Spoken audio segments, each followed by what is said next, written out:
नमस्कार आमर cooking channel अमरंधा घर के मुझे आपण मन के बहुत बहुत स्वागत करे छे। आज मुझे आपण मन के लगे नहीं के आसी छे mini gulab jamun recipe ready mix gulab jamun केनता आपण माने परफेक्ट गुलाब जामुन रेडी करि पारबे आ बहुत सहज उपाय रे आ कम समय रे आपण माने रेडी करि पारबे। आपण माने वीडियो के फुल वॉच करूँ जदि पसंद होचे रेसिपी ताहले लाइक शेयर कमेंट करबा लगी बिल्कुल भी नहीं भूलबे। चैनल रे नुआ ताहले अमरंधा घर चैनल के सब्सक्राइब करि देबे। तो चलन डेरी नहीं करी कि आमे मिनी गुलाब जामुन रेसिपी आरंभ करमा। तो इने मुई नहीं जाइछे गोटे प्लेट नहीं जाइछे आ प्लेट रे मुई रेडी मिक्स गुलाब जामुन रा पाउडर ऐड करि दउछे 2 कप। अब इने मुई total 2 cup use करूछे powder. Gulab jamun रा पाउडर ऐड करि सारला परे इने मुई नहीं जाइछे नॉर्मल मिल्क नहीं जाइछे हाफ कप पखा पखी। तो चलो मिल्क ऐड करी कि आमे भल भाव मिक्स करदमा। सब मिल्क एकाथरे ऐड नहीं करबे एंता टिके टिके करके ऐड करबे। टोटली ने मुई एबे फर्स्ट दे देइछे 3 रु 4 चम्मच पखा पखी आ भल करी मुई मिसई दउछे आ हल्का हाथ रे मिसाबे पूरा प्रेशर पके कि बिल्कुल भी मिक्स नहीं करबे।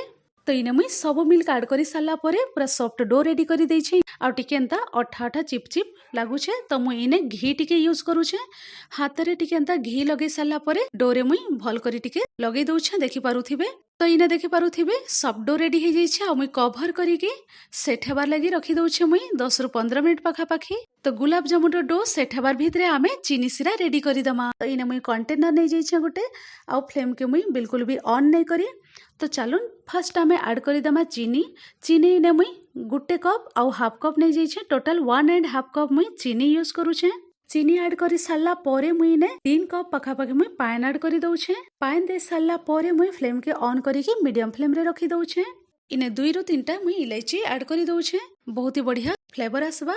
तो इने देखि पारुथिबे 2 रु 3 मिनिट पखा पखी हो जाइछे आ सब जिनिस चीनी बढ़िया पानी रे मिक्स हो जाइछे। तो चलुन ई पॉइंट रे मुई ऐड करि दउछे रोज एसेंस नहीं जाइछे 3 ड्रॉप पखा पखी। जदि आपण मानकर पाखे रोज एसेंस नहीं ना अवेलेबल ताहले आपण माने केवरा वाटर भी ऐड करि पारबे नहले तेंता प्लेन भी रेडी करि पारबे चीनी सिरा। रोज एसेंस ऐड करि सारला परे भल करी आमे मिसई दमा। मिसई दे सारला परे आमे 3 रु 4 मिनिट पखा पखी मीडियम टू हाई मझिरे रखिकी फ्लेम के आमे बॉयल आसबार लगी छाड़मा। तो चलुन एबे इने मुई लो टू मीडियम मझिरे रखि देइछे फ्लेम के आ ऐड करि दउछे इने गुटे टीस्पून लेमन जूस देले आमर चीनी सिराटा बिल्कुल भी नहीं जमे। ठंडा हेले चीनी सिराटा जमी जिसी। तो सेथि लगी इने मुई लेमन जूस ऐड करि दउछे 1 टीस्पून। आपण माने भी ऐड करबे 3 रु 4 मिनिट पखा पाखे हो जाइछे। आपण माने कि इने मुई देखि दउछे आउ गुलाब जामुन लगी परफेक्ट चीनी सिरा रेडी हेछे कि नहीं आमे टेस्ट करि दमा। तो देखि पारुथिबे इने मुई 2टा फिंगर रे आपण माने के टेस्ट करि के देखि दउछे एंता करी आपण माने भी टेस्ट करबे आउ परफेक्ट चीनी सिरा रेडी हेछे कि नहीं गुलाब जामुन लगी आपण माने केंता करी जानि पारबे। तो देखि पारुथिबे बहुत ही बढ़िया चिकन चिपचिप लागुथिबा मोर फिंगर रे पूरा चिकन लागुछे चीनी सिरा आ पूरा चिपचिप लागुछे आ बिल्कुल भी गुटे तार वाला चीनी सिरा नहीं करबे एंता चिकन लागबार कथा आ पूरा प्लेन लागुथिबा चिपचिप लागुथिबा ताहले आपण माने फ्लेम के ऑफ करि देबे। तो इने कवर खोली के आपण माने के देखै दउछे गुलाब जामुन रो डो भी रेडी हो जाइछे। तो चलुन एबे हमें आउ टिके हाथ साहाय्य भल करी शेप दे दमा। तो देखि पारुथिबे इने बहुत भल भाव रे मुई सॉफ्ट डो रेडी करि देइछे। एबे आमे घिया टिके 2 हाथ रे नै जिमा। तो इने मुई 2 हाथे घिया टिके नै जाइछे आ भल करी मुई लगे देइछे 2 हाथ रे। तो एंता मुई मिनी गुलाब जामुन आज आपण मानकर संगे शेयर करूछे सेथि लागि मुई छोट छोट बॉल सब रेडी करि दउछे। आपण माने आपणकर पसंद हिसाब रे छोट बड़ साइज करि पारबे।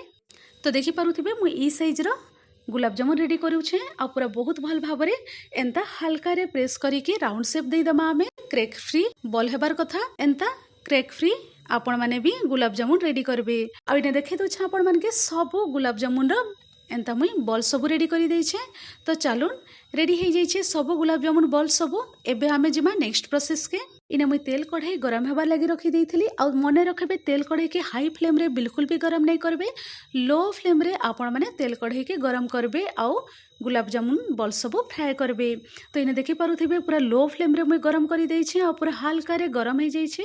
तो चलुन ई पॉइंट रे आमे गुलाब जामुन रो बॉल सब आमे ड्रॉप करि दमा तेल रे। गुटे गुटे बॉल सब मुई केयरफुली ड्रॉप करि दउछे। एंता ड्रॉप करि सारला परे संगे संगे आपण माने टच नहीं करबे किछि सेकंड एंता आमे छाड़ीदेमा तेल रे तापरे जाइए आम हल्का हाथ रे टिके टिके राउंड राउंड करके आम तेल के एंता हले दौथिमा। तेने देखे दौछे आपण मन के पूरा बहुत बढ़िया कलर आसी जाइए आ एंता जाली रे आम टिके टिके राउंड राउंड करके एंता करी दौथिले गुलाब जामुन रो कलर पूरा बहुत बढ़िया आसबा पूरा सबआड़े पूरा सेम कलर रही जिबा।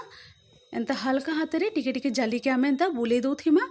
तो चलून गुटे बैच इने रेडी हो जाइए आ पूरा बहुत बढ़िया कलर पले आसीचे। आम तेल रु बाहर करिकी डायरेक्ट आम गरम गरम चीनी सिरा रे आम डीप करदेमा सबू गुलाब जामुन सबू। आ जदि आपण मानकर चीनी सिरा टिके ठंडा हो जाइए ताहले आउ टिके गरम करिके आपण माने डीप करिवे। 10 मिनिट पाखापाखी चीनी सिरा रे आम एंता बुड़ेकी छाड़ी देथिमा आ कभर करिके आम रखीदेमा। 10 रु 15 मिनिट परे कभर खुलिके मुई आपण मानके इने देखि दउछे आ मिनी गुलाब जामुन रेडी हो जाइए। बहुत ही बढ़िया कलर भी आसी जाइए इने आपण माने देखि पारुथिबे आ पूरा जूसी गुलाब जामुन रेडी हो जाइए। आउ आपण माने भी ready mix gulab jamun ready करूँ कम समय रे इजी प्रोसेस रे आउ आपण माने भी एंजॉय करूँ। आशा करू छे ई रेसिपी आपण मानके निहाती भाबरे पसंद हेथिबा। जदि पसंद हेथिले लाइक शेयर कमेंट करबा लागि बिल्कुल भी नहीं भूलबे। वीडियो के फुल वॉच करिथिबारु आपण मानके मुई बहुत बहुत धन्यवाद दउछे। तो चलून आपण माने भी थरे ट्राई करूँ मिनी गुलाब जामुन रेसिपी। मुई रहूछे फिर एंता इजी नुआ टेस्टी रेसिपी नै कि आपण मानकर संगे फिर थरे में भेट पड़मे। Thanks for watching bye bye take care.